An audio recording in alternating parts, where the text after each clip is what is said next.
पश्चिम Asia में America, Israel और Iran के बीच जारी महायुद्ध में टकराव लगातार तेज होता जा रहा है। मिसाइल, ड्रोन्स और रॉकेट हमलों के बीच में कई ऐसे देश हैं जिसमें हालात तनाव भरे बने हुए हैं। इजराइल, ईरान, लेबनान और खाड़ी के कई इलाकों में लगातार सैन्य कार्रवाई की खबरें सामने आ रही हैं। कहीं ड्रोन हमले हुए, कहीं मिसाइलें दागी गई, तो कहीं एयर डिफेंस सिस्टम उन्हें रोकने की कोशिश में जुटा रहा।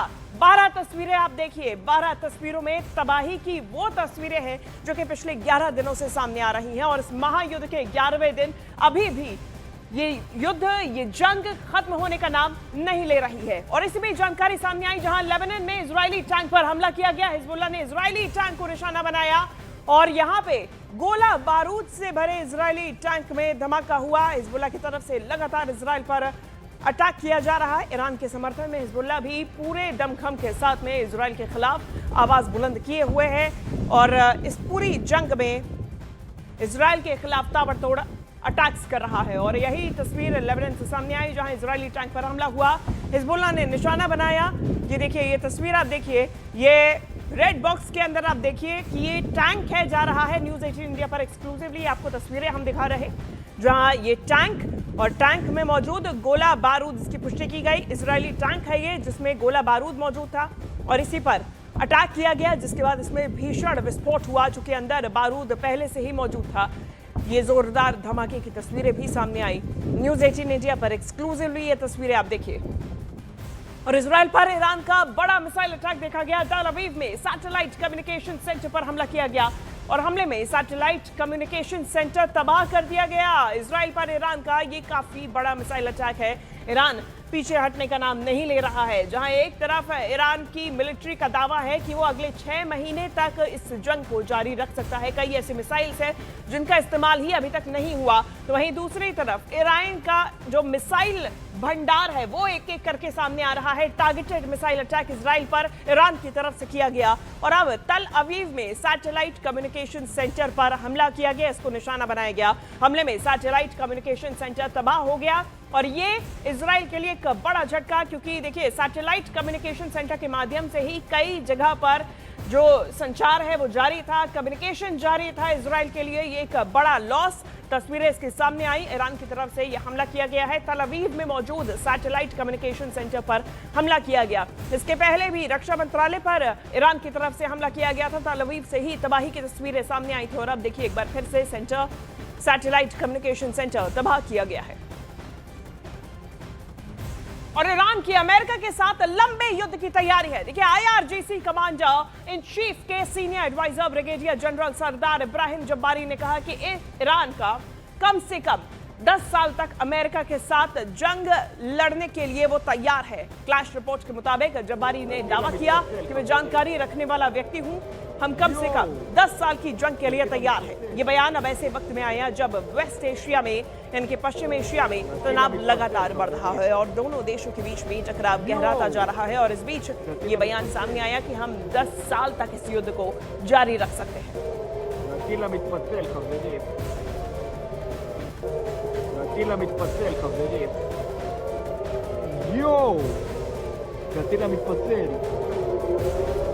तो ये स्ट्राइक की आप तस्वीरें देख रहे हैं जो पिछले 11 दिनों से ईरान और इजराइल के आसमान को पूरी तरीके से पटाए हुए हैं और ये आसमान मिसाइल से, ड्रोन से पटा हुआ हर रोज नजर आ रहा है। यहाँ के लोग डर के साए में जीने को मजबूर हैं, लेकिन इस बीच ईरान पूरी तैयारी के साथ डट के खड़ा हुआ है। इसका दावा किया गया और अगले 10 साल तक ये जंग ऐसे ही जारी रह सकती है, इसके लिए वो तैयार है। ईरान ने यह भी दावा किया। IRGC कमांडर इन चीफ के सीनियर एडवाइजर ब्रिगेडियर जनरल सरदार इब्राहिम जब्बारी ने कहा कि ईरान कम से कम 10 साल तक अमेरिका के साथ जंग लड़ने के लिए तैयार है।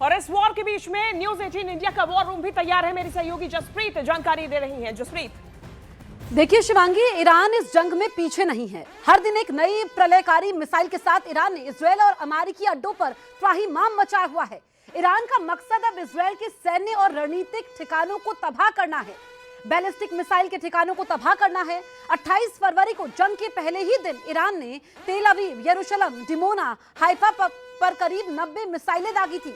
1 मार्च को यह आंकड़ा कम हुआ, लेकिन तबाही उतनी ही दिखी। 60 मिसाइल के बारूद से इजरायल का तेल अवीव, डिमोना, बीरशेबा, बेत शेमेश इलाका थर्रा गया। 2 मार्च को ईरान ने मिसाइलों को तो शांत रखा, लेकिन उसके शाहिद 136 ड्रोनों का आतंक तब भी जारी रहा।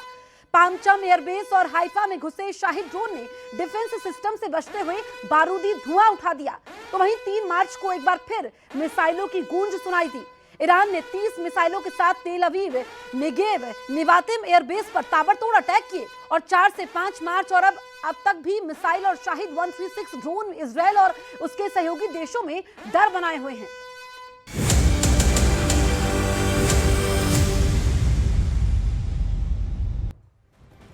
और मिडिल ईस्ट में जारी जंग का असर अब पाकिस्तान में पड़ रहा है। देखिए, पाकिस्तान में लॉकडाउन जैसे हालात बन गए। वहां पर वर्क फ्रॉम होम लागू हो गया। ऊर्जा संकट से निपटने के लिए प्रधानमंत्री शहबाज शरीफ ने सख्त कदमों का ऐलान किया। 2 हफ्तों के लिए स्कूल बंद करने, सरकारी वाहनों के ईंधन में 50% कटौती और आधे कर्मचारियों को वर्क फ्रॉम होम करने का फैसला लिया गया ताकि इनका ईंधन ना इस्तेमाल हो। देखिए, इसके साथ ही सरकारी खर्च में भी 20% कटौती की जाएगी। प्रधानमंत्री शहबाज शरीफ का कहना है कि मौजूदा हालात में पूरी दुनिया नई चुनौतियों का सामना कर रही है और पाकिस्तान इस संकट का समाधान कूटनीतिक तरीकों से निकालने की कोशिश कर रहा है। और ये इमरजेंसी जैसे हालातों की तस्वीर अब पाकिस्तान से सामने आने लगी है, क्योंकि पाकिस्तान का जो रिजर्व ऑयल है, आपातकाल की स्थिति जैसा अब ये पैदा होने लगा, रिजर्व ऑयल की कमी। और ऐसे में पाकिस्तान में ये हालात जारी जंग, मिडिल ईस्ट में जारी जंग के बाद में नजर आने लगे। अब इसका असर जो है पाकिस्तान में इस कदर पड़ गया है कि पाकिस्तान में लॉकडाउन जैसे हालात हो गए। यहाँ पे वर्क फ्रॉम होम लागू कर दिया गया और सीधी सी बात, वर्क फ्रॉम होम इसीलिए ताकि ईंधन का कम इस्तेमाल हो, क्योंकि ईंधन आपूर्ति के लिए पाकिस्तान के पास रिजर्व ऑयल नहीं है। अब ऐसे में ऊर्जा संकट से निपटने के लिए प्रधानमंत्री शहबाज शरीफ ने सख्त कदमों का ऐलान किया।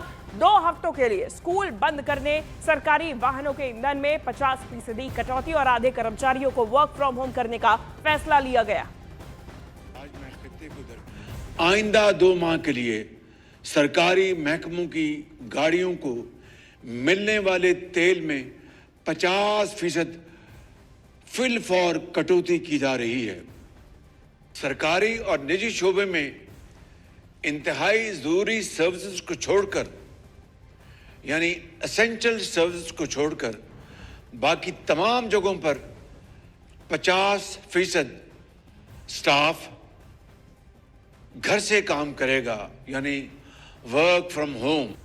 और चलिए एक बार नजर डालते हैं कि पाकिस्तान की तरफ से सरकार ने क्या क्या फैसले लिए जिससे कि ऊर्जा संकट से बचा जाया जा सके। क्या कदम शहबाज शरीफ की तरफ से उठाए गए हैं। सबसे पहले तो देखिए, सरकारी गाड़ियों का इस्तेमाल आधा कर दिया गया, यानी कि सरकारी गाड़ियों में ईंधन जो होगा वो आधा इस्तेमाल किया जाएगा। 2 महीने के लिए फ्यूल अलाउंस में 50% तक की कटौती कर दी गई, यानी कि अब 2 महीने तक फ्यूल अलाउंस जो है वो 50% का मिलेगा। साथ ही साथ में सरकारी विभागों की 60% गाड़ियां बंद कर दी गई। ये बड़ा कदम उठाया गया। इसके अलावा 2 महीने तक कैबिनेट अपना वेतन नहीं लेगा। ये सबसे बड़ी जानकारी। देखिए, 2 महीने तक कैबिनेट अपना वेतन नहीं लेगी, ये फैसला भी सरकार की तरफ से किया गया। सांसदों की सैलरी में 50% की कटौती। देखिए, सबसे पहले सांसदों की सैलरी में कटौती ताकि ऊर्जा संकट से निपटा जा सके। इसके अलावा देखिए, ये जो कदम उठाए गए हैं इसमें यह भी है कि सरकारी विभागों के खर्च में भी पहले तो सैलरी की कटौती और उसके अलावा सरकारी विभागों के खर्च में 20% की कटौती भी शहबाज सरकार की तरफ से की गई है, ताकि जो खर्च है वो नियंत्रित किया जा सके। ये एक तरीके से बजट पर आ गई है पाकिस्तान सरकार। सरकारी दफ्तरों में 50% कर्मचारी ही ऑफिस आएंगे, बाकियों को वर्क फ्रॉम होम, ताकि उनको आने जाने में फ्यूल का इस्तेमाल ना हो। 50% कर्मचारी वर्क फ्रॉम होम करेंगे। ये इसीलिए महत्वपूर्ण है ताकि ईंधन बचाया जा सके। ऐसे में अधिकारी 2 दिन का वेतन देंगे, ये भी जानकारी सामने आई, फैसला लिया गया। पाकिस्तान में 2 हफ्ते के लिए स्कूल बंद कर दिए गए। मिडिल ईस्ट में तनाव और पाकिस्तानी स्कूलों की छुट्टी। 4 दिन स्कूल चलेंगे, 2 दिन छुट्टी रहेगी 2 हफ्तों के लिए। पहले तो देखिए निर्देश जारी किए कि पहले तो 2 हफ्ते स्कूल बंद रहेंगे और फिर इस मोड पे जारी रहेंगे। ऑनलाइन क्लासेस का ऐलान किया गया है, घर से ही क्लासेस चलेंगी। इमरजेंसी जैसे हालात हो गए हैं और लॉकडाउन जैसी स्थिति है, सरकारी दफ्तर सिर्फ 4 दिन खोलेंगे, यानी कि 4 डेज वर्किंग का ये पूरा प्लान अब शहबाज शरीफ की तरफ से लागू किया गया। अब इस तेल संकट के बीच में पाकिस्तान के लोगों में अब डर का माहौल बना हुआ है। क्या कहना है पाकिस्तान के लोगों का, आपको हम वो भी सुनाते हैं। जैसे ही स्कूल का बंद ऐलान किया उन्होंने, ये सारी मार्केटें, ये दुकानें बिल्कुल खाली पड़ गई हैं। ये बुक शॉप है, बुक शॉप, यूनिफॉर्म सब खाली पड़ गए हैं। उनको पता है वहाँ छुट्टियाँ पड़ गई हैं, स्कूलों वालों ने फीसें ले ली हैं। स्कूलों को बंद करने के लिए कोई नोटिफिकेशन दे रहे हैं या कोई उनके सजेशन है, लेकिन बहरहाल ये सही तो नहीं है। इसका कोई ये प्रॉपर हल तो नहीं है। जैसे हमारे जैसे या और एक्सेसरी का काम करते हैं, यूनिफॉर्म का काम करते हैं, तो उनके लिए भी एक तो मुश्किल हो जाएगी।